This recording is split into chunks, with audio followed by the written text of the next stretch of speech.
Bonjour. Donc moi je m'appelle Jean-Marc Manac, je suis journaliste sur internet depuis 10 ans, j'ai commencé au siècle dernier. Je suis aussi l'un des membres fondateurs des Big Brother Awards en France. Donc en fait les Big Brother Awards existent depuis 10 ans, ça a été monté en France, ça existe depuis 13 ans je crois en Grande-Bretagne. Ça a été monté par des journalistes, on était journalistes internet. À l'époque naïvement on pensait qu'on aurait énormément de candidats dans le marketing des données personnelles.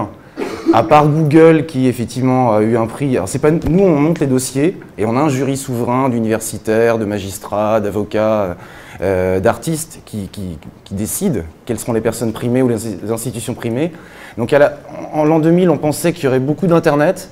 10 ans après, en fait non. C'est relativement peu d'internet, c'est énormément de fichiers sociaux. Voilà, c'est surtout des fichiers sociaux. C'est des gens qui sont fichés à leur insu. Donc ce n'est pas exactement la même problématique que celle dont il est question aujourd'hui.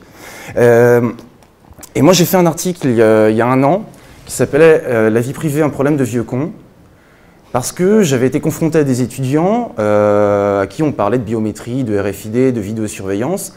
Et puis grosso modo, ils m'avaient fait comprendre que j'étais un vieux con, qu'il n'y avait aucun problème avec la biométrie, la vidéosurveillance, les RFID, la traçabilité. Ils avaient grandi avec et que franchement, si moi j'avais un problème, c'était mon problème, quoi. Donc j'ai essayé de comprendre un petit peu la réaction de ces étudiants qui avaient une vingtaine d'années. Et puis en creusant, je me suis aperçu qu'il y avait effectivement un changement de génération. Il y a un comique canadien qui a résumé ça en disant il y a la génération des parents et la génération des transparents. C'est-à-dire tous ceux qui en fait sont nés depuis les années 80 ont été filmés avant même d'être nés. Parce qu'il y a eu des échographies. Ça a commencé, la surveillance des enfants, ça a commencé avant même qu'ils ne viennent au monde, en fait. Et ça change complètement tout. La génération d'avant 68, il y avait l'autorité du père, et puis l'enfant, il fermait sa gueule.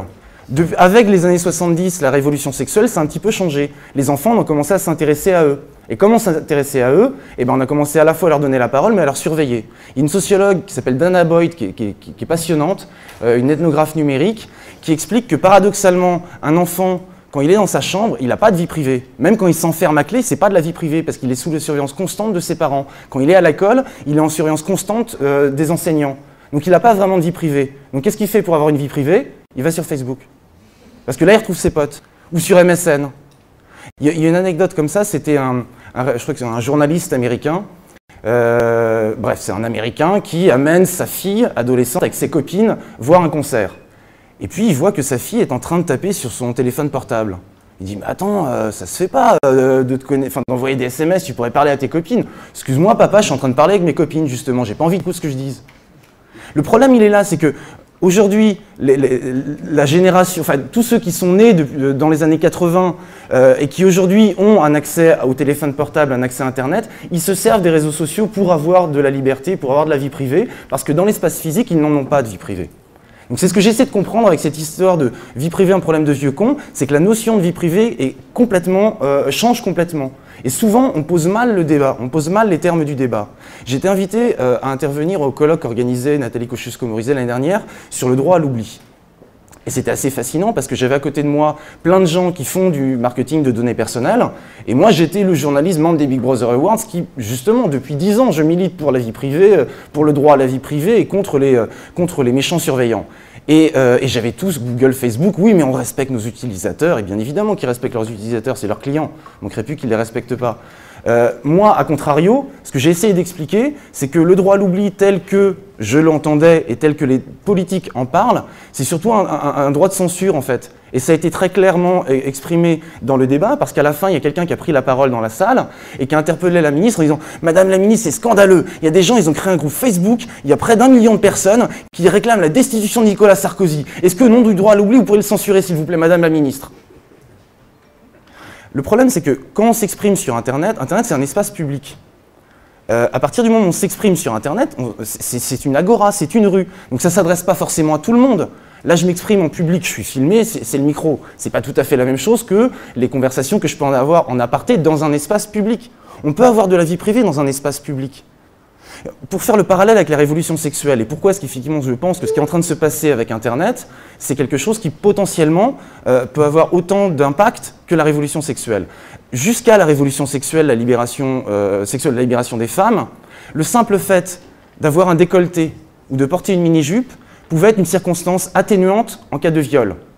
C'est à vous de prouver que si vous aviez un décolleté ou une mini-jupe, vous n'aviez pas provoqué le violeur. Aberration.